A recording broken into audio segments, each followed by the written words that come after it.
Welcome to day 2 of the Women's Voices Conference at the University of Kansas. We have 3 panels today. The first panel is on digital Islam and female authority. The second is on institutional authority and female religious leadership at El Azhar in Egypt. And the third is community voice and social transformation. So I think we'll just get started. Thank you everyone for joining us. And James, are you, let me see if I can. Yes, I'm here. Okay, the floor is yours. Thank you so much. Good morning, everyone, and welcome to day 2 of this very important conference. My name is James Yeku. I'm here at the University of Kansas, and I just like to begin by noting that from day one, the major topics we have discussed have been very strategic in helping us rethink what it means to be a woman in the Islamic context. The question of agency came up very strongly, helping us understand that the woman in Islam is not a monolith, and there's really no need to homogenize the Islamic woman. I think that's really important, especially thinking about how that connects to the fourth panel beginning right now, especially because when we think about agency, we tend to think about agency as never constrained by structural forces. And Dr. Muazu very nicely explained this yesterday. Agency is always constrained by other structural realities. So for a digital space where agency is also very much articulated and also at the same time constrained by different kinds of structural forces, it's really important to think about how the various papers we have this morning speak to these realities, just also in the context of female religious authority, in the context of the politics of knowledge production and what have you.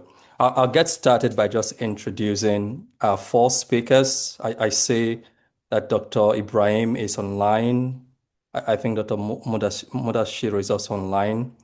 I don't know if Dr. Ndzovu has joined us, or hopefully they do before we proceed. Then Dr. Ahmad, Mustafa, whom I don't see online yet. But we do have the first 2 speakers, so that's a good thing. I like to read just a short profile for the first 2 speakers, and then I'll welcome them to present their paper. Dr. Murtala Ibrahim is a scholar of religious studies. His work focuses on African religions, Islam in Africa, Pentecostalism, digital religion, and interreligious dynamics in contemporary Nigeria. Dr. Ibrahim earned his PhD in religious studies from Utrecht University, and he has held research and teaching positions in Europe and Africa, including at Eberhard Karl University of Tübingen and Freie Universität in Berlin. His research examines the intersections of religion, media, technology, urban life, and religious authority, particularly in relation to Islamic and Pentecostal movements in northern Nigeria. Dr. Moruff Mudasiru, our second speaker, is affiliated with the Department of Archaeology and Anthropology at the University of Ibadan in Nigeria. His research interests include religion, media, Muslim societies, and contemporary sociocultural transformations in West Africa. So if Dr. Ibrahim is ready, I would yield the floor to you. This paper is titled Algorithmic Domestic Piety, Gendered Seclusions, and the Rise of Female Digital Islamic Preachers in Northern Nigeria. Over to you, sir. Okay, thank you very much for this kind introduction, Dr. James Yeku. And also, I want to express my thankfulness to Dr. Rahina for inviting me to this noble conference. Okay, as you have said, my paper is titled Algorithmic Domestic Piety, Gendered Seclusion, and the Rise of Female Digital Islamic Preachers in Northern Nigeria. I want to begin with a small scene. Amina, a 32-year-old mother of 4 in Jos, wakes up each morning before dawn. After Fajr prayer, while her husband still sleeps and the children are quiet, she unlocks her smartphone and opens WhatsApp. Scrolling through her status update, she finds a 1 minute clip of Malama Juwaira, a prominent female Salafi preacher in northern Nigeria. Let me increase the volume so that you can hear me well. Hmm. The clip, in the clip, Juwaira says in Hausa, a patient wife is a treasure to her home. When you are wronged, remember Allah sees all. Amina watches twice. Then she forward the clip to her family group, which includes her husband, that is WhatsApp family group. His two co-wives and her mother-in-law, they are all in this WhatsApp group. She adds no commentary, neither do her co-wives when they view it. But everyone understands the clip references last week's disputes over shared kitchen duties. This ethnographic vignette captures a quiet but profound transformation reshaping Islamic religious authority in northern Nigeria. Historically, the region's Islamic public sphere has been male-dominated. Sufi brotherhoods like the Qadiriya and Tijaniya maintain gender-segregated spaces where male scholars exercise interpretive monopoly over sacred texts. Women's religious participation was largely confined to domestic rituals, Quranic recitation among female relatives, and consulting male scholars through male intermediaries. The emergence of the Izala movement in the 1970s and Islamic reform tradition disrupted this arrangement in unexpected ways. While Izala founders emphasized direct access to Quran and Hadith without Sufi intermediaries, the movement initially reproduced patriarchal structures. Yet, paradoxically, Izala's emphasis on textual literacy created conditions for female scholarly emergence. As reformist families educated their daughters in Quranic exegesis, Hadith sciences, and Arabic, a core of credentialed female scholars known as alimas gradually developed. By the 2000s, women like Malama Zainab Jafar Mahmoud, daughter of a renowned Izala scholar, could claim religious authority comparable to male counterparts. However, their public exercise of such authority remained deeply contested. Conservative ulamas argue that women's voices constitute aura, intimate parts requiring concealment in public spaces, citing Quranic verses such as "Abide in your houses." Many Islamic scholars have issued conflicting fatwas, some permitting women to preach only to female audiences, while others prohibiting all public religious speech by women. This is where digital technology enters the story. This presentation advances three interconnected arguments. First, smartphone technologies domesticate religious learning, transforming how women access religious knowledge while paradoxically reinforcing gendered spatial norms of seclusion. Second, algorithmic platform logics, particularly engagement-based curation, reshape religious discourse into commodified content optimized for algorithmic visibility rather than theological depth. Third, the circulation of fragmented sermon clips enabling new forms of gendered social commentary, allowing women to voice critiques within hierarchical relationships under the protective cover of shared piety. Let me unpack each argument. I draw on the ethnographic analysis of two prominent alimat, Malama Juwaira and Malama Zainab Ja'far Mahmoud in Kano. Smartphone offer dual affordances, particularly significant for northern Nigerian women: portability and personal privacy. Devices move with users across domestic spaces, and screens shield content from co-present others. These affordances circumvent traditional restrictions on women's mobility and public congregation, allowing religious learning to occur within the sanctioned domestic sphere. But affordances alone explain little without considering algorithmic mediation.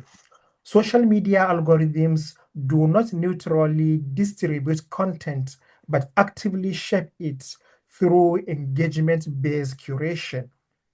Platforms like Facebook and Instagram prioritize content that generates likes, shares, comments, and extended view over time. Metrics that systematically favor brief, emotionally resonant, visually impactful clips over lengthy scholarly lectures. Female preachers adapt to this logic, producing shorter, more visually engaging content optimized for algorithmic visibility. Yet, this adaptation creates tension. Scholarly depth competes with viral potential, theological nuance with emotional punch. The concept of domestication illuminates how technologies become integrated into household routines. When women access religious instruction via smartphones within domestic spheres, religious learning itself becomes domesticated, absorbed into the rhythms of cooking, child rearing, and household management. This domestication carries contradictory implications. On one hand, it expands religious access, enabling women to acquire knowledge previously requiring mosque attendance or male mediation. On the other hand, it reinforces gender spatial ideology, aligning religious practice with seclusion norms, requiring women's seclusion. One informant, Fatima, articulated this tension directly. She told me, "My mother never studied Quran beyond memorization. The madrasa was too far, and my father said women should not gather in public. Now I listen to."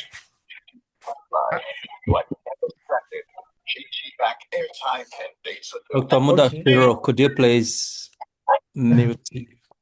Yeah, okay, please.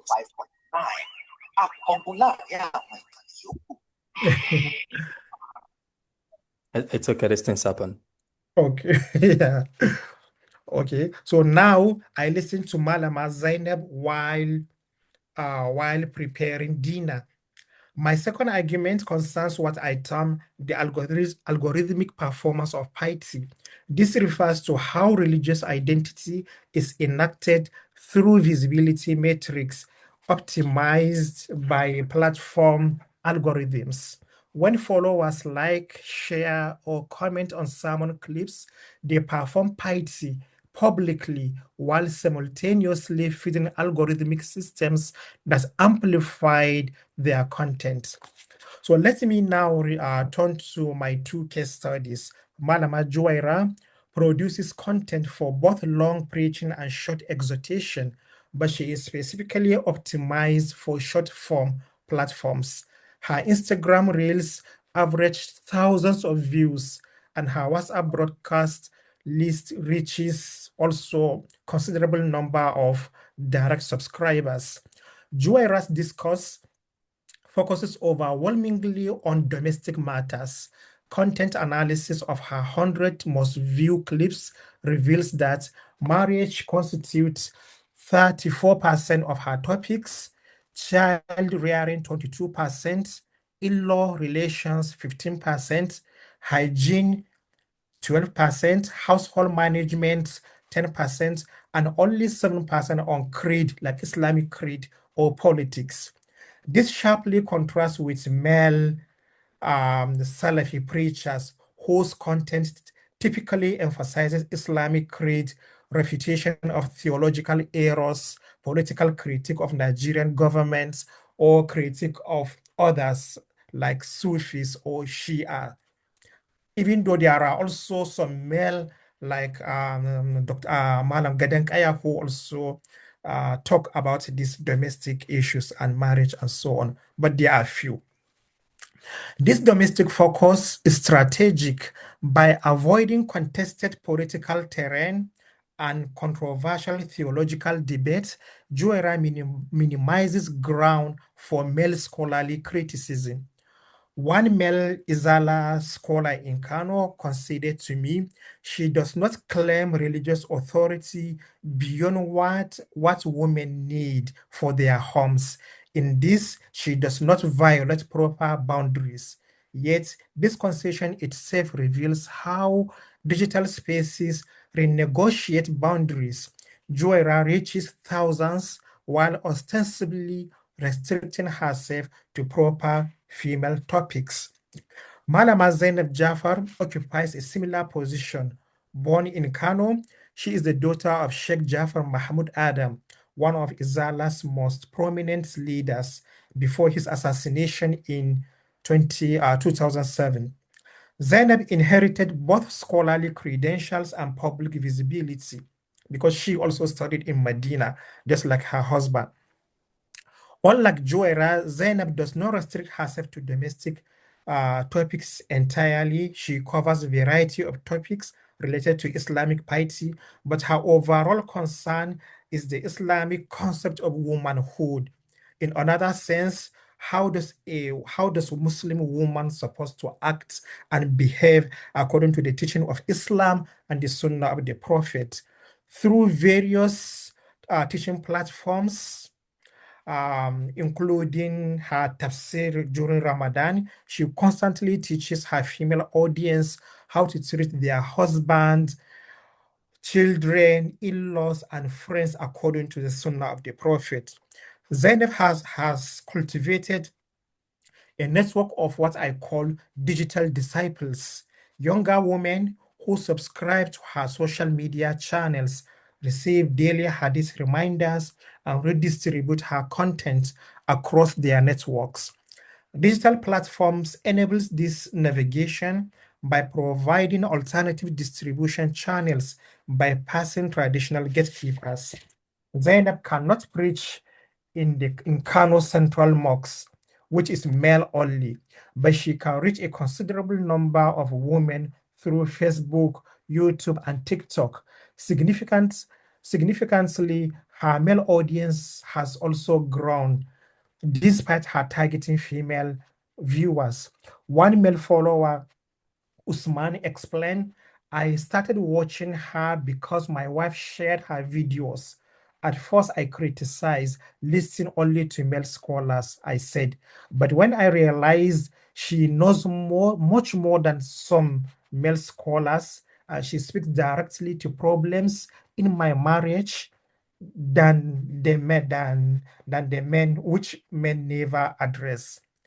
Perhaps the most significant finding of this study concerns the social life of sermon clips. The unit of digital religious discourse is not the lecture but the clip.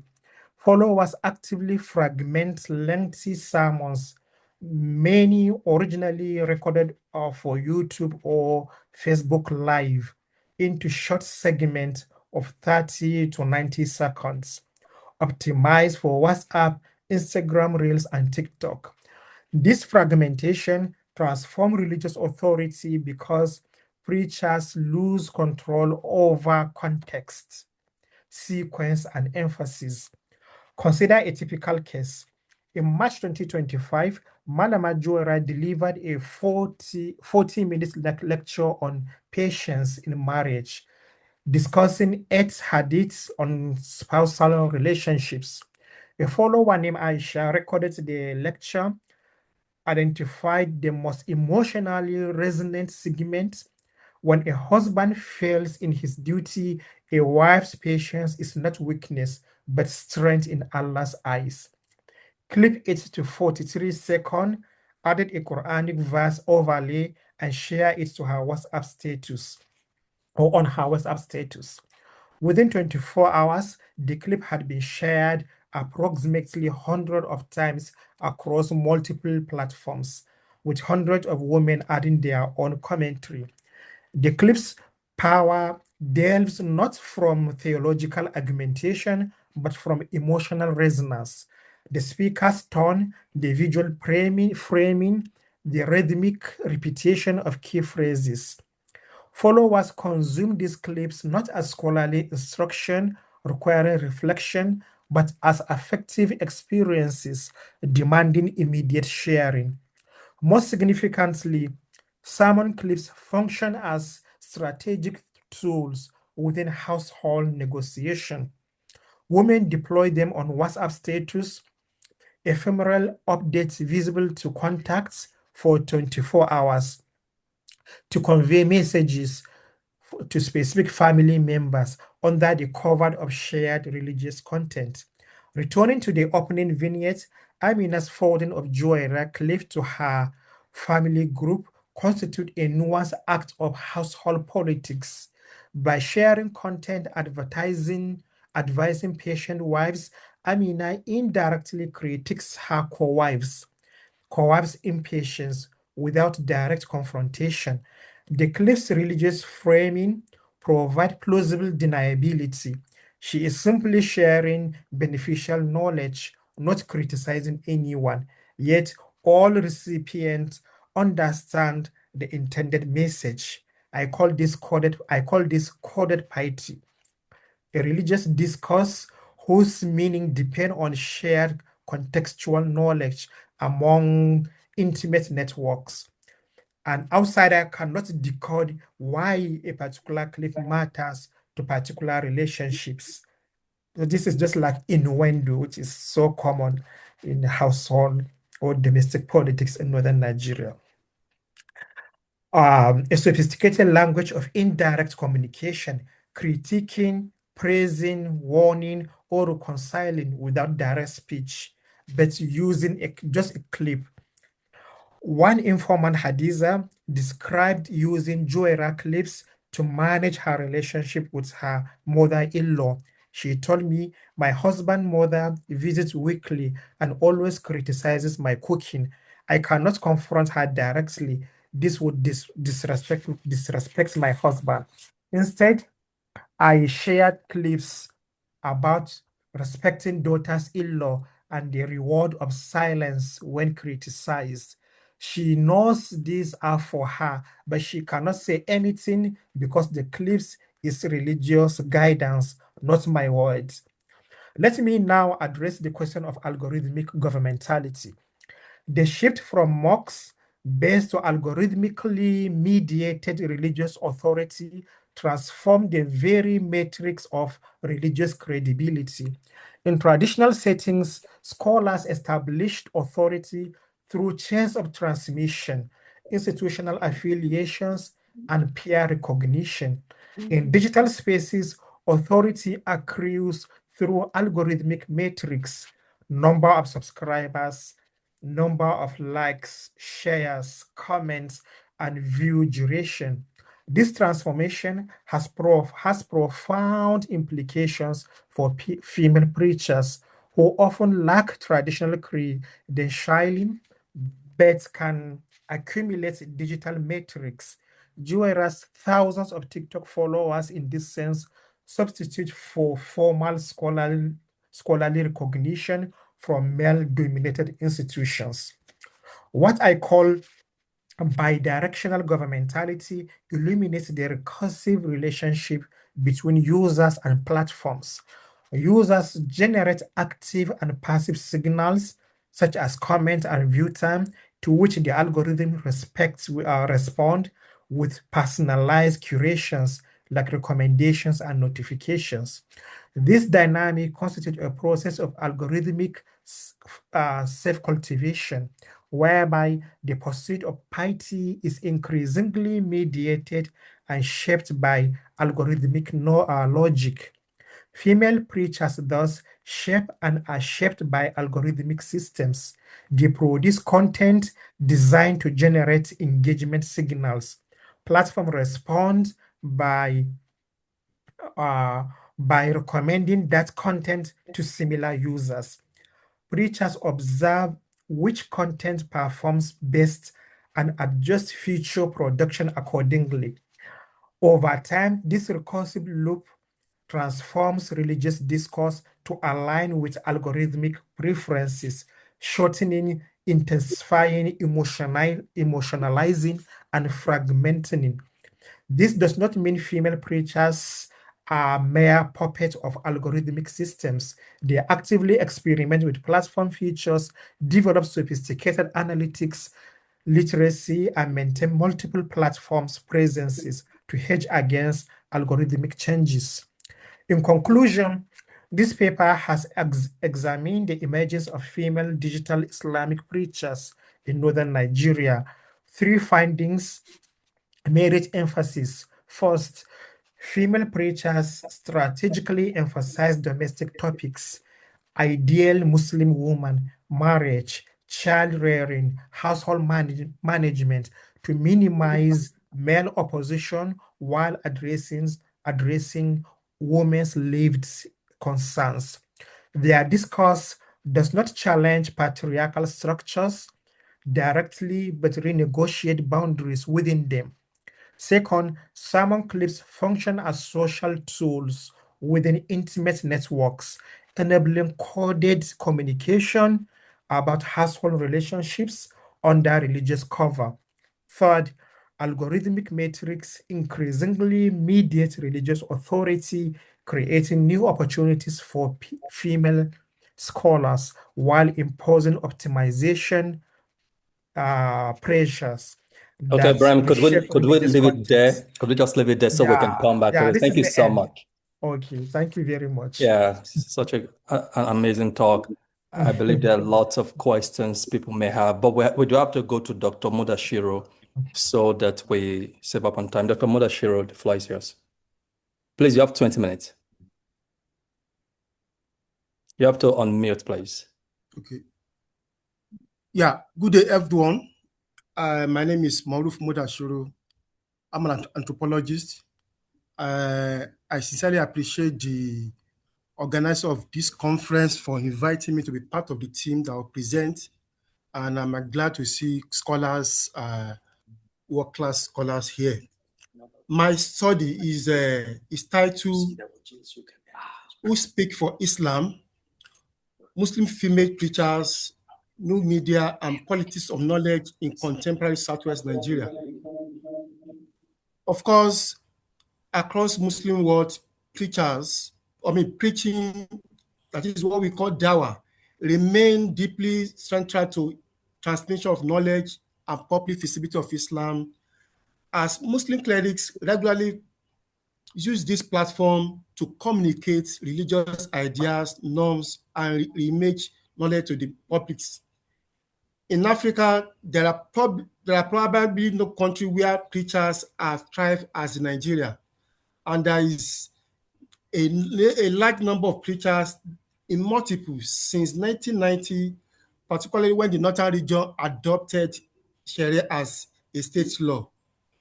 Yet, Islamic religious authority and traditions are conventionally dominated by the male's voice, with little attention paid to the presence and manifestation of female voice and performance in certain functions. Over time, many Islamic movements and groups have challenged this authority, involving women in certain things. So establishments like Form 1 and many other female groups in Southwest Nigeria have challenged and calling for conversion of knowledge dominated by the male folks. So in contemporary context, globalization process in a way have attempt to change this narrative to such that women can have better space and have more voice in the male-dominated space. Nigeria, of course, Nigeria is the most popular country in sub-Saharan Africa with a population of over 200 million. Is an embodiment of historical, cultural, ethnic, religious, social, and linguistic affinity. Despite the colonial preference for the traditional religion, Islam spread and became one of the major religious traditions in many regions, states, cities, and towns in Nigeria. And today, Nigerian Muslims, like many other Muslims around the world, are witnessing a dramatic change in ways religious authority and content is being produced, packaged, and being disseminated to the public. In this context, new media coverage has emerged as one of the primary sources of knowledge about Islam and Muslims. Thus, the use of new media by religion groups, actors, and religious followers as author religious messages and access to what people consume. This study is located within the Yoruba community. The Yoruba-speaking region is mostly located in southwest Nigeria, and it has attracted significant research on topic of gender and religion. In recent decades, it has witnessed an expansion and viable feasibility of a generation of female preachers in Yoruba communities, devoted and dedicated to Islamic Dawah activities. These figures are young, articulate, learned, and charisma, and currently using radio stations, new medias, and other data platforms to blend performance with style and content of conveying Islamic teachings and addressing social and spiritual concerns of pious women. This project, titled Who Speak for Islam? Muslim Female Preachers, New Media, seek to unveil the voices of the Yoruba female preachers who leverage on the radio program performance and new media platform to assert their own authority. Based on ethnographic studies of two prominent female preachers in Ibadan, one of Nigerian mega city, the study is situated within the politics of knowledge in Islam. By centralizing new media platform as a way of circulating Islamic knowledge and shaping evolving form of religious authority. This study therefore argued that the emergence of media-driven dawah is transforming where and how young Muslims seek religious authority and knowledge. Specifically, it demonstrates that female Muslim preachers, by engaging with new media, are not just participants in Islamic liberalism, circulation, and context of Islamic knowledge, but they are also major actors shaping the society and shaping how Muslims get information about their religion. So the study foreground Muslim women voice in Ibadan and its environment. So the study foreground Yoruba Muslim voice by studying two prominent scholars who adopted radio and new media platform in the construction of religious authority and expansion of knowledge economy. Many Muslim society have used public sermon, which is dominated by the male. But according to this study, it was discovered that for you to be a scholar, it is naturally two current themes. First one is access to educational program and family connections as a emerging scholar. In other words, for you to be recognized as a scholar, it means you must have access to educational program and family connections such that your father or your grandfather are probably, as you are associated with a particular lineage, a clerical lineage with female family members. And the second one is that you must also learn. You must learn through a certain chain of scholars who are who are experienced and who are in the business. However, in recent time, the traditional model of Islamic authority begins to shift, giving way to more liberal models that recognize a wider range of potential authorities of imams, caliph, kings, and sultans. In other words, today, we have scholars who are also engaged using the media space to disseminate Islamic schools. In Yoruba community, women leadership is an integral part of the African society, and this manifests in Yoruba society such that a lot of Yoruba women activists have emerged over the years, and they have contributed immensely to the progress of the society. Over time, women became part of the Islamic public sphere, especially using the media and using the new media platform to engage the public. So among the Yoruba people in Nigeria, Muslim women have contributed immensely to the growth and development of the society, and thereby entrenching Islam into the fabric of everyday life. In other words, Muslim women have much accomplishment and have accomplished much done, such that they have been recognized in the society. Today, new media have challenged the daily religious practices and experience of many people. The rise to public recognitions of new media and the provision of radio stations have fundamentally transformed how people acquire knowledge, how they disseminate knowledge, and how they also circulate knowledge. This centralization of knowledge have been made possible by the new media platforms and such that everybody can have access to religion knowledge.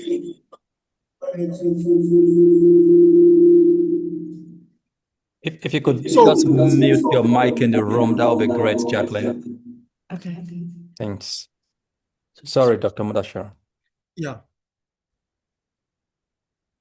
So in other words, the voices and leadership of Muslim women in Nigeria, supported by new media, religious education, and involving interpretation of the Islamic authority are increasing on daily basis.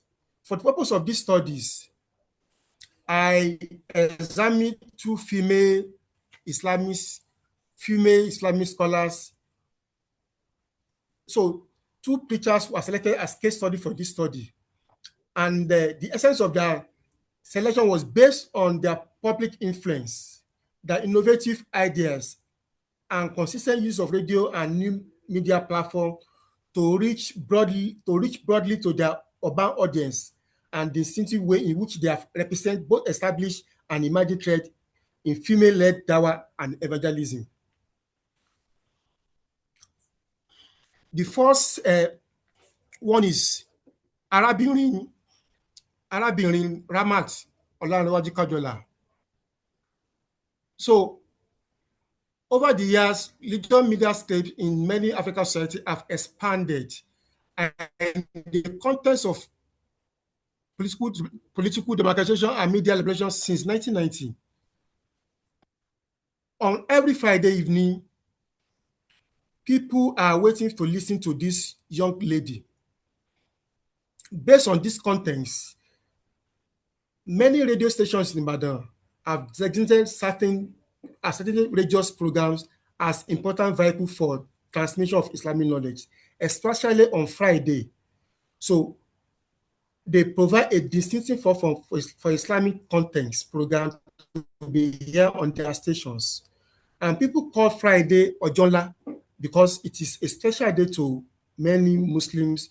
So, and these radio stations have different programs that they hear on this from morning to evening.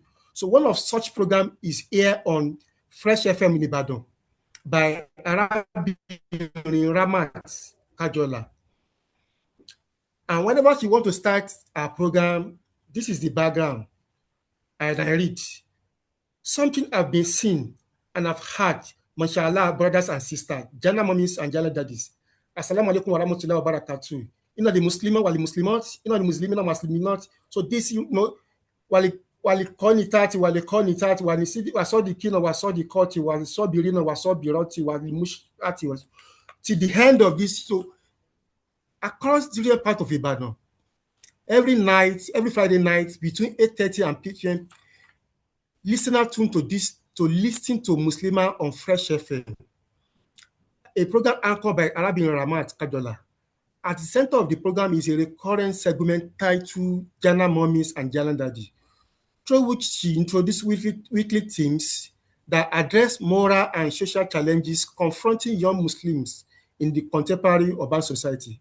The contents of our program often combine evidence and narrative from Quran teachings, prophetic traditions, and everyday stories that instruct and encourage Muslim ladies on becoming pious mothers, wives, and morally upright Muslims in the society.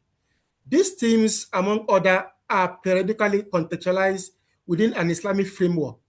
The most striking feature of the weekly episode of the Muslima is how she framed discussions around experience of young Muslim women, particularly Gen Z, navigating urban modernity, digital culture, fashions, education, and spirituality.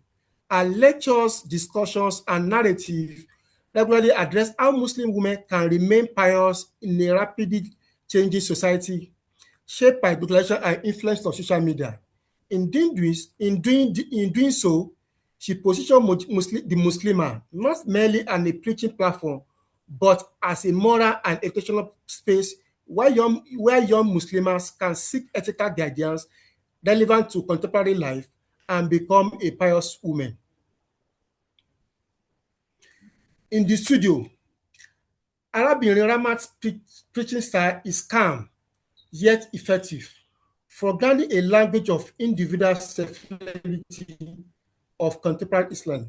Her voice is alternative between admonition and encouragement as she addresses issues such as marital responsibility, child upbringing, modesty, and emotional well-being and spiritual discipline, rather than relying on abstract theological exposition. She framed Islamic teachings through familiar urban experience that resonate with listeners navigating economic hardship, changing gender relations, and prayer of city life.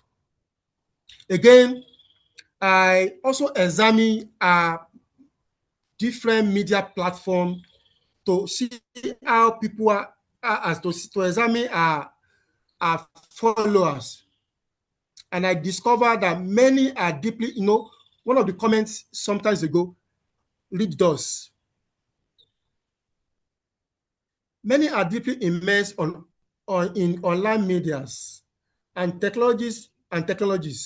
Young Muslim brothers and sisters, particularly Gen Z, are actively utilizing this platform and space to acquire, interpret, and engage with social world, including in spiritual exploration and performance of religious identity. So this shows clearly that on March 23, 2023, one of our videos was accessed, and I discovered she has a viewer of over 200,000 and 26,000, over 202,680, with close to 1,000 likes. And I also assessed that 90% of these followers are female and 10% are just male. In addition, general likes on that page also shows 909,000 people who have accessed that page. Similarly, on April 7th this year, I also checked our TikTok page with 80,000 followers. This shows clearly that she's an active user of social media, and her presence has influenced a large number of young Muslim brothers and sisters, and which she calls Ghana mommy and Ghana daddies. Moruff, you have about 4 minutes more.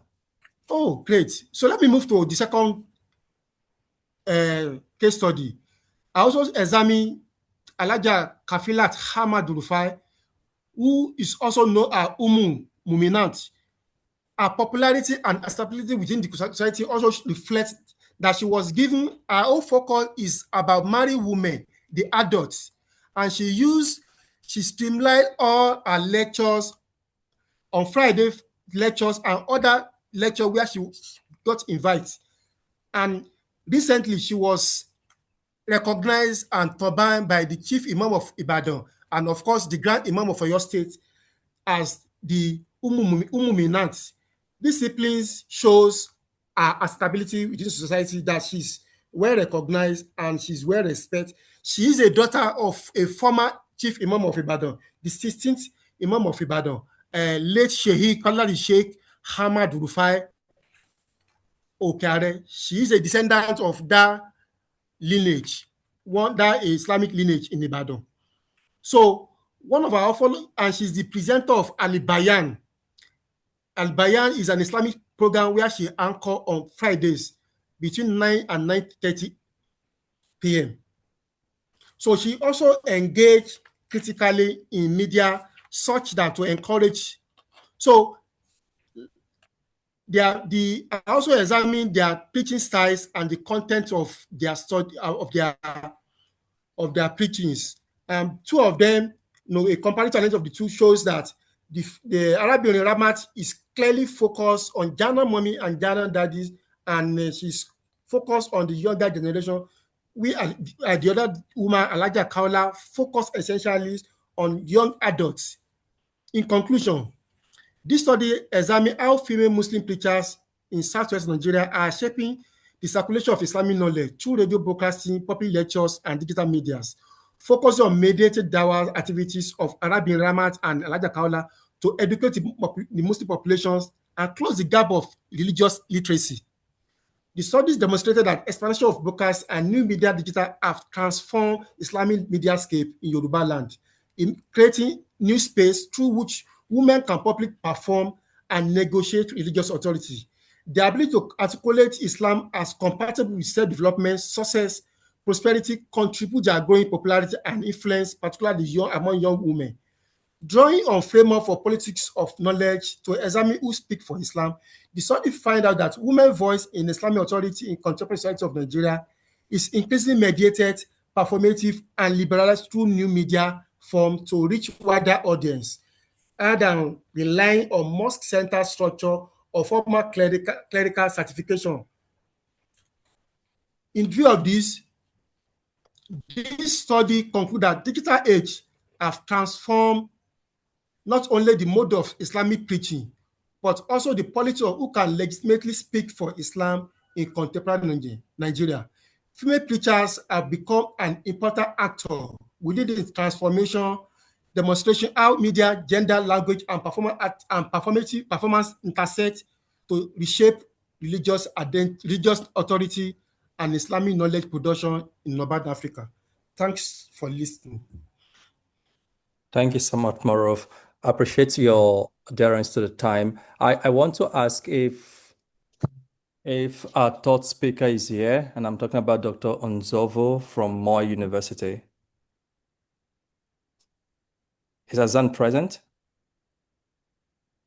Not online, not in the room. So I'll just therefore call on Ahmad Mustafa, whom I understand is in the room on campus.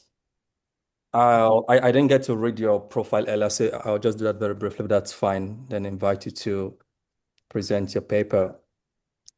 So Ahmad Mustafa is a graduate teaching assistant in the Religious Studies Department at the University of Kansas and a PhD candidate in the Department of Religious Studies. In the Department of Political Science, also at KU, and a master's degree in Religious Studies from KU through the Fulbright Scholarship Program, also a master's degree in Islamic Studies from Al-Aqsa University, specializing in medieval exegesis. He's also a researcher and senior translator at the Al-Aqsa Observatory for Combating Extremism in Cairo. His research interests include Islamic studies, Islamic law, jurisprudence, religio-political discourse in the Middle East, comparative politics, international relations, and radical groups discourses. His paper today is titled Between Institutional Authority and Digital Charisma, Media Performances and Female Religious Preaching in Contemporary Egypt. Ahmad, you want to take it up? Thank you. Mm.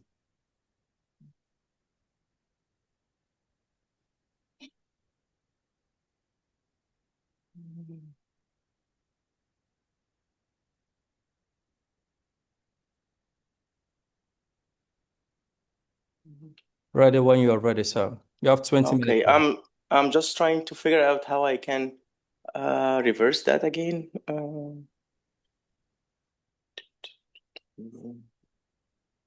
This one. Okay.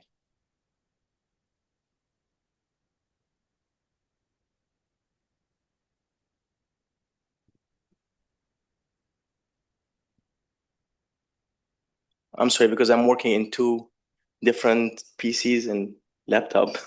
That's okay. In the meantime, Okay. it's Dr. Ndzovu here. Okay, I thought I saw Dr. Ndzovu just now. Okay. Is he here? I Or you thought want I me to start? saw. Should I start or wait? I think you should start. Dr. Ndzovu is not here, so Okay. Thank you. Thank yeah, you again you have 20 minutes so again, much. please. Thank you. Thank you so much for having me today. And my paper actually is on the authority and digital charisma, how we can understand both of them when we go to the platforms that it needs communication, especially in social media now, and how are perceived. The agenda of for my paper, the visibility gap, and then I will talk about the central argument and the research question.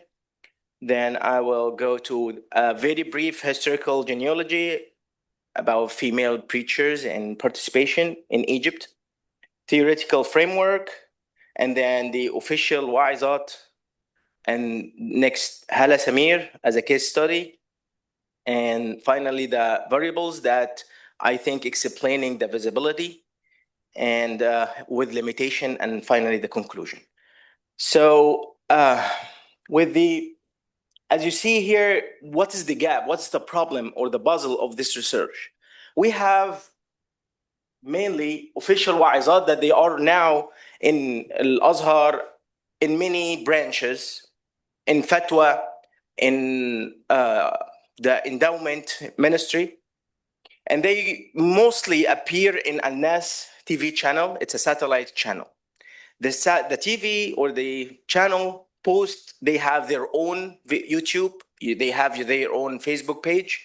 So they post all of their videos on YouTube channels and also Facebook pages. And when I see how the gap, you will see here very different, like the female preachers, the official, that they are officially from Al-Azhar, they get maximum hundreds of views. Between like the videos gets maximum 10,000. That's the maximum. Versus when we go to the independent case study that I'm talking about, Hala Samir, she appears in a satellite, another satellite that is resisting the state. She is Egyptian, but she airs from Turkey. And her YouTube channel, that's special for her, not the satellite TV channel. No, she has her own YouTube channel with 4.6 million subscribers, and she has millions of views. And this is like a phenomena that I wanted to try to understand, the comparison between dependent and independent preachers, especially female preachers. So this is the gap. But before I go into my research question, I want to put here that there is terms that we need to understand when we talk about authority. Here it's a relational capacity to define legitimate Islamic discourse within the field. So there is an authority that somebody, whoever wants to explain Islam, and my brothers actually were talking about this topic in the other previous presentations. And there is recognition. The recognition has two elements: the social recognition, how people perceive these preachers, but also there is institutional acknowledgement or institutional recognition. Are they valid to speak about Islam or not? And this is a debate in Islam, in Islamic affairs in Egypt all the time. Who should speak about Islam and who is recognized? Then we have versus that the visibility and the reach, how they are perceived in the media, the exposure, the channel, the platforms, and also the reach, how much reach they achieve, either the dependent or the independent. So these terms are very important in my paper to understand how I'm going through the authority recognition versus the visibility and reach. So the question here that I'm trying to understand, why wa'idat visibility and reach do not match their institutional recognition. When I see here both wa'izat, either dependent or independent, the visibility or reach do not match their institutional recognition. Either it's the opposite all the time. So which means by the opposite that neither official wa'izat nor independent digital preachers have reached simultaneous validation by institutional gatekeepers and political audience. So they don't have both. Either they have, like for example, the first one, the official preachers, they are recognized by the institution without a reach. The non-official preachers, they have reach, but they are not recognized by the state or by the institution. The dual recognition that had happened with male preachers many times is not achieved yet. So this is a very brief historical that we talked about yesterday, so I'm not going to go deeper. All what I want to say here that female preachers or female colleges started 1962, and then I pointed here 1998, the death of Al-Imam al-Sha'rawi. Why Sha'rawi here is very important. Because for sure, my supervisor and advisor, Dr. Jackie, her studies on Sha'rawi, so I affected a lot. But Sheikh Sha'rawi, he died 1998. His clips until now gets millions of views. So imagine somebody is alive among us for decades. And Imam al-Sha'rawi was officially recognized because he's an Azhari scholar. He was one time as the endowment ministry, the official minister of Islamic endowment in Egypt. And also he has the charisma, he has the reach, he has millions of views. Any clip for Imam al-Sha'rawi gets millions of views in any channel. It doesn't matter, any channel, YouTube, Facebook, any platform. And we have the outsider of Muslim Brother in 2013 after the revolution, and the female preacher that established and being official now. So this is how I'm trying to understand why the Muslim preachers or Muslim female preachers, they started 1962 as the college, as female college in Al-Azhar, but they didn't have reach what the other males partners achieved. For sure, there are another people other than Sheikh Sha'rawi, they have the same, but because of the limitation of my time, I didn't want to make it like a longer paper. My theoretical framework, it comes from three different streams. The first one is about the field, the capital, and authority. That the capital, to be legitimate to speak about Islam, it's a symbolic capital, as Bordway explains, and this is like explains how being perceived in socially is more important sometimes than being acknowledged in an institution, because this is the legitimate comes from the social. Because this is a symbolic capital. You have to have acknowledgement from the state, but also you have to have the charisma to reach to other people. And the other theme is, I'm coming from Assad, Islamic discourse for sure is very important. What is the Islamic discourse that you're using, how you approach it, how you present it is very important to see how you are perceived by the public. And the last one is the digital authority, which a lot of my colleagues talked about how the digital platforms are giving more authority for women and men as well to preach, to have more platforms. They don't need all the time official recognition. The levels that I am trying to understand, 4 levels. The institutional. So there is credential comes from the institution, which, like in political science, they call them gatekeeper or gatekeeping. They want everybody to be enrolled in Al-Azhar, so they are evaluated, they are examined, they are prepared very well, so when they speak the knowledge that has been explained, so institutionally, like Al-Azhar, the preachers in all the different platform, the institutions, I mean, Al-Azhar, Awqaf, and the Fatwa. The audience, the other part that I'm analyzing is the audience themselves. There are different engagement in patterns that in the platforms are different. So the views are different, the subscribers are different. So this is another level I'm analyzing. And the platform, for sure, the algorithm is very important. And that's why I didn't just stay on YouTube. I went to Facebook because in Egypt, there is no, like X or Twitter is rarely used in Egypt, but Facebook is the one is used in Egypt. So if you want to analyze more, you should go to something like that, plus the satellite and the tradition or the discourse that is used from the wa'izat, either it's fatwa or general preaching and da'wah. So when I went inside these platforms, different platforms, I was astonished as I told you at the beginning that the YouTube channel was very low, but in Facebook is a little bit higher. But what make me more like have different understanding now that the discourse sometimes when it's different, the reach is different. So for example, when a female muftiya, which means that it's concerned about some ruling, Islamic rulings, it's not preaching, the reach is way higher. Either it's from Al-Azhar or Dar al-Ifta, or and this is, there are hundreds of views, 100K of views, 100,000. So it seems to me that when the discourse is different, the dual recognition is partial. But when is the second one is the wa'izat, and they are preaching, when they are only preaching, I see only tens of views, and it's incomplete. There is no recognition from the state and from the public.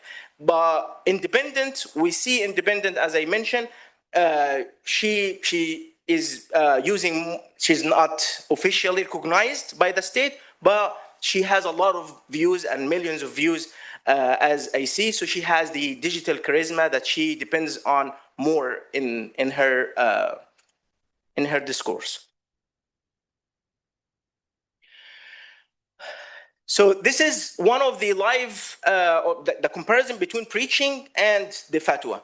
So the preaching, sometimes it's more, as I mentioned, we have only hundreds of views. And the fatwa we see here, some of our female muftiya, they get thousands, 80 plus thousands of views when they go live, especially in Dar al-Ifta. And I think one of my colleagues will focus, or his paper focus more about that. What our case study here is Hala Samir. So Hala Samir, as I mentioned, she has a PhD in media or preaching, as she says. Her authority without institutional recognition at all. And she has 4.6 million YouTube subscribers, 4.9 million likes and in Facebook and followers, 900,000 TikTok followers, which is a lot of credential that comes from the people themselves or recognized by people, not by the state. Her credential actually came, she studied tourism in her undergrad. Her doctorate is in media, preaching or da'wah. So she's like her expertise in preaching or in da'wah, as she claims. I didn't have any verification of that, unfortunately. And the communication that she uses Ammiya, which is like the dialect. She speaks in emotional way, intimate way. She is not formal in the way of an institution that she has to wear certain dress.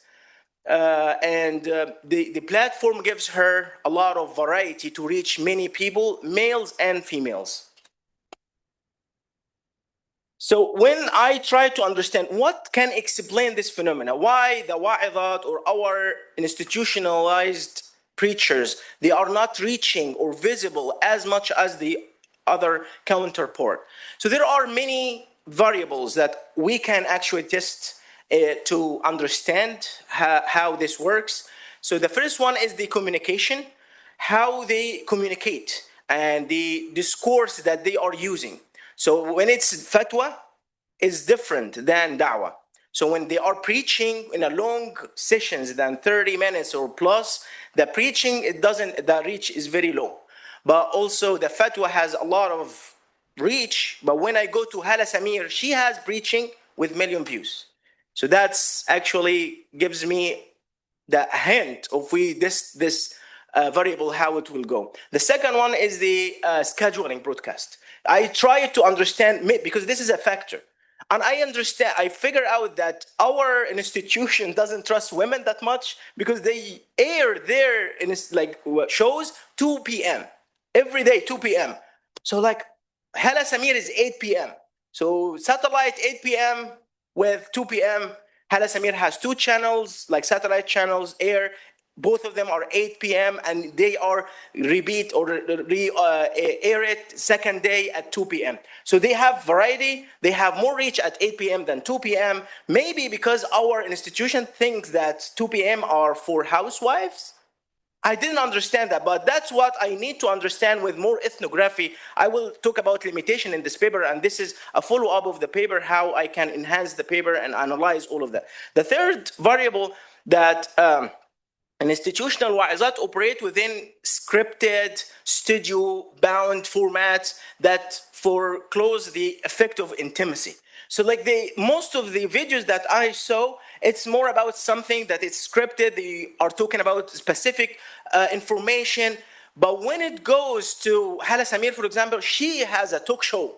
She talks freely, she receives questions, she engages, and probably that's one of the fatwa, because in the fatwa they receive the preachers in the institution, they receive question and then they answer it. So that's probably enhanced the reach to be more intimate with the audience. Digital charisma versus the legal rational authority. How much I rely on? Sometimes we rely more on the institutional recognition and we leave the digital charisma, how we can enhance the digital charisma for the institutionalized female preachers. The fifth variable is actually also the doxa gendered conversion mechanism. Why males has achieved dual recognition. Some of them, I mentioned Sheikh Sha'rawi because he's famous. Nobody will negotiate with me. But there is, for example, another very recent da'iyah or a preacher, Abdullah Rushdi. Abdullah Rushdi is one of those very famous. He has millions of views, millions of subscribers, and he is Azhari. And this is what makes me go to the next one. Co-optation and autonomy. Abdullah Rushdi and Sha'rawi, both of them challenged the state sometimes. So like, for example, Abdullah Rushdi was kicked from Awqaf in a way. And when he goes freely. He doesn't appear now as an Azhari or an institutional person to speak for public. He actually speaks for the audience. He doesn't care about that. He cares about his background. So he always say that this is what he studies, that he have recognition from an institution. Sha'rawi has the same probably. So when we talk about the female preachers, we have full co-optation and unfortunately purchases formal legitimacy at the cost of the perceived independence that generates affective trust. So we have to, either the state has included all the preachers and this makes their trust go low if they only go under the state, or they are fully independent so their trust and the recognition will be higher. And this is another thing that I would love to analyze, because Hala Samir airs from anti-state satellite, while Wa'idat from some of the related state satellites. So Ahmad, institutional Wa'izat. Yes. Ahmad, you have 3 minutes. Sorry, you should be wrapping up. Thank you so much. So the institutional Wa'idat, they have full co-optation. Samir perceived fully independent. So maybe this is one of the variables that we should test to see what will explain the phenomena of the visibility and the reach. For sure, I have a lot of limitation in my research that I need to acknowledge, that I needed to have more data from all the platforms in a comprehensive way. So all the wa'idat that appears and all the independent, so the variables should be tested according to systematic platform, wide data collection, the controlled cross variable comparison that I need to have the framework and the multi platform and longitude scope. So I need to analyze all the social platform, and I didn't have enough time for all of these, unfortunately. So this is limitation in my paper, that it needs to be enhanced by our colleagues and more understanding. And finally, the audience ethnography. So the ethnography will be actually more important to see how people perceive. If I have the chance to go to Egypt and ask people who listens to both dependent on independent preachers, female preachers, and ask them about how they perceive them in the authority and recognition, that will be a fantastic project as well. So at the end, there is a dual recognition gap in the female preachers or female scholars until now. The register-specific sealing, the female credential converts into reach in the fatwa. Sometimes it fails in sustained in the da'wah, in the other side, and the constrained inclusion that women are inside Egypt's religious public sphere, but the fields still has not restricted to read female presence as equal to authority or male authority until now. Thank you so much, and if you have any question, I will be open for that. Thank you so much, Ahmad. And finally, we get Is to it better welcome today? Dr. Ndzovu from Moore University. I think he's online. Hassan, are you there? Yes, I'm here. I hope you can hear me. Yes, I can hear you. So Dr. Yeah. Hassan is joining us from, Dr. Ndzovu, I should say, is joining us from Moore University. He's a scholar of religion and society. His work focuses on Islam in Africa, Muslim intellectual traditions, religious authority, gender, and the contemporary Muslim experience in East Africa. Dr. Ndzovu, you have just 20 minutes. Thank you so much. I'm looking forward to the conversations we can all have as a group afterwards. Okay, thank you so much. And first, I would like to apologize. I will not be able to switch on my video because I'm not at home. I'm traveling, and where I'm staying, the lighting is not so good, so I don't want to embarrass myself. So if you're good. yeah, so I don't know. Am I supposed to share my slides, or somebody from that end? I can do that. Doing that now. Do you want to share it by yourself? Whichever is okay. You can share it yourself, so you have control sure. from where you are. Okay, thank you. What is his?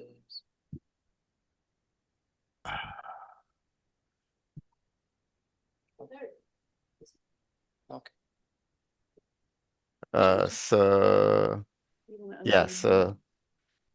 So thank you. Once again, I would like to begin by thanking the organizer of this workshop or conference for inviting me to present and share with you my ideas on this subject of Muslim women and the making of religious authority in Kenya.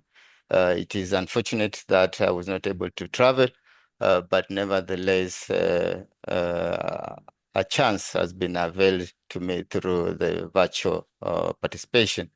So I will be very brief in my presentation, just highlighting the important points that have discussed in the larger or longer paper. So my presentation examines how women in Kenya are increasingly emerging as teachers, preachers, and transmitters of Islamic knowledge. I focus particularly on two important spaces, and these are women-only Islamic learning institution and radio broadcasting sermons of the female preachers. My intervention is to understand how female dominated Islamic learning institutions and the radio broadcasted sermons, sermons of the female preacher are able to generate creativity, thereby producing order and even sometimes disorder. By focusing on an understudied topic, I'm hoping that my study will be able to generate new insights onto the important facets of Islamic learning. So my presentation advances three main arguments. The first argument is the one where I'm arguing that women-only Islamic learning institutions become important spaces for producing female religious scholars and teachers. And my second argument is that Islamic radio broadcasting has expanded women's visibility in the public religious sphere. And here it is through the, particularly through the radio broadcasted sermons. And lastly, I'm arguing that female religious authority in Kenya is negotiated through piety, modesty, pedagogy, and media performance, rather than through direct confrontation with male religious authority. Therefore, my study is not only about women preaching, but also about how religious authority is constructed and legitimized. This study advances two main questions. The first one is, how do women-only Islamic learning institutions produce female religious authority? And second, why are female preachers increasingly visible in Kenya today? And in terms of methodology, the study is based on ethnographic fieldwork, where I conducted interviews with the female scholars and preachers, and also engaged in content analysis of their radio sermon. The fieldwork was conducted in Kenya, particularly in Lamu, Mombasa, Malindi, and Mambrui, which these sites are historically considered as important centers of Islamic learning on the Kenyan coast. So one of the important findings of my study is that female Islamic scholarship in Kenya is deeply connected to family-based scholarly networks. And this was the case with a female scholar that I studied, for example, Bi Fatma, Mwalim Sukena, Sheikh Alwi. All these, if you trace their genealogy, it is linked to respected family scholars. So many of these female scholars received religious education either from their fathers, uncles, brothers, and other relatives belonging to respected scholarly families. Upon receiving their education, these women later established their own madrassas and became teachers and preachers themselves. So what is important here is that female religious authority emerges through established Islamic tradition and genealogy rather than outside traditions. What was clear from the narratives of these female scholars was that they did not only receive instruction of Islamic religious education for the sake of acquiring it, but there was also deliberate efforts to prepare them for future teaching careers. And this is why upon completion of their education, these female scholars established their own learning institutions for women and continued perpetuating the same tradition in their teaching of preparing future religious scholars.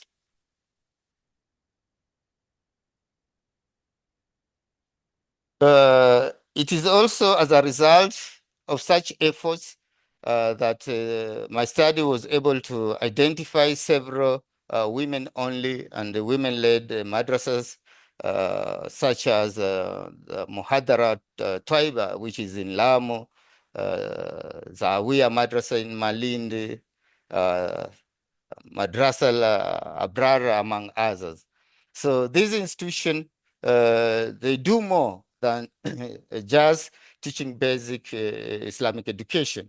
What I mean by this is that they also create socially acceptable spaces where women can pursue advanced religious knowledge.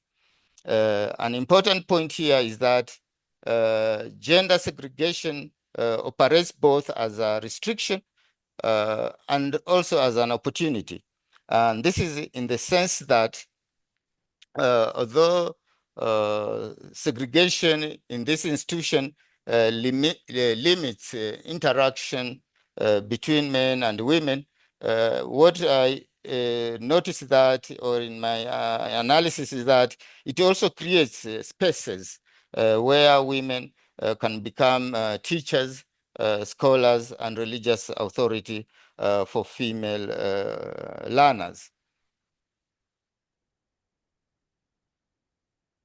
Another important development that my study or my paper seeks to show is the emergence of female preachers on Islamic radio station. And I'm attributing the emergence of these female preachers as a result of these female-only learning institution, whereby over time they were able to generate more learned female scholars.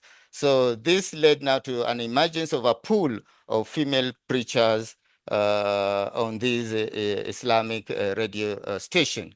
The radio broadcasting, therefore, has created new mediated religious publics where women could participate in Islamic preaching, but still maintaining norms of modesty. So as a result of this development, female preachers gained visibility and authority through these radio platform. And in this paper, or in the larger paper, I argue that the microphone, which are the radio station, here they function almost like a symbolic veil, where it allows women to enter the public religious sphere while minimizing the physical visibility that might attract criticism within a conservative Muslim setting. And the reason why I'm saying this is because female preachers in Kenya are constantly negotiating tensions between publicity and modesty. Their voices, dress, and style of preaching are carefully scrutinized by society, whereby some conservative male scholars even argue that the female voice may generate fitna, that is temptation, or creating social disorder in society. So it is as a result of this, the female preachers cultivate disciplined and controlled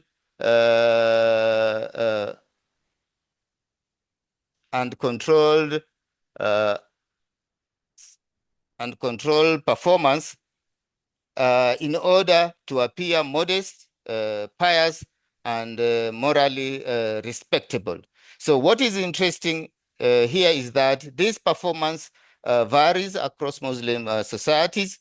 And within the Kenyan context, female preachers often adopt firm and controlled voices rather than soft or overly feminine speech style. So, therefore, an important argument in this paper is that female religious authority in Kenya is negotiated rather than revolutionary.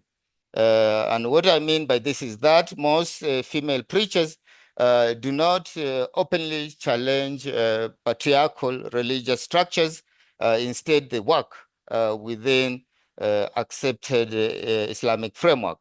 Through religious knowledge, preaching skills, and pious public performances, they accumulate symbolic capital and legitimacy within the Muslim community. So in this sense, they carefully balance public participation with expectation of feminine modesty and morality. To conclude my presentation, Muslim women in Kenya are increasingly becoming recognized religious authority in the country. Like in many parts of the Islamic world, publicly speaking for, like in many parts of the Islamic world, Muslim women in Kenya are also publicly speaking for Islam as teachers and also as the interpreters of religious text. Male scholars are no longer the sole transmitters of religious knowledge, but in their midst, there are also women who, as they plunged into the public sphere, they are aware that they are confronted with the challenges of balancing the idea of modesty and public appearance, which also informs how the community judge them as pious and exemplar of good moral. So apart from the female preachers, the female learning institution teaching basic and advanced religious knowledge and skills to women learners, the women preachers have also taken the lead in negotiating values and desires that members of their audience find difficult to balance. And lastly, the movement from madrasa to microphone in my analysis reflects a broader transformation in the gendering and mediation of Islamic authority in contemporary Kenya. Thank you so much. Thank you so much, Dr. Ndzovu. And I think we can now proceed to the Q&A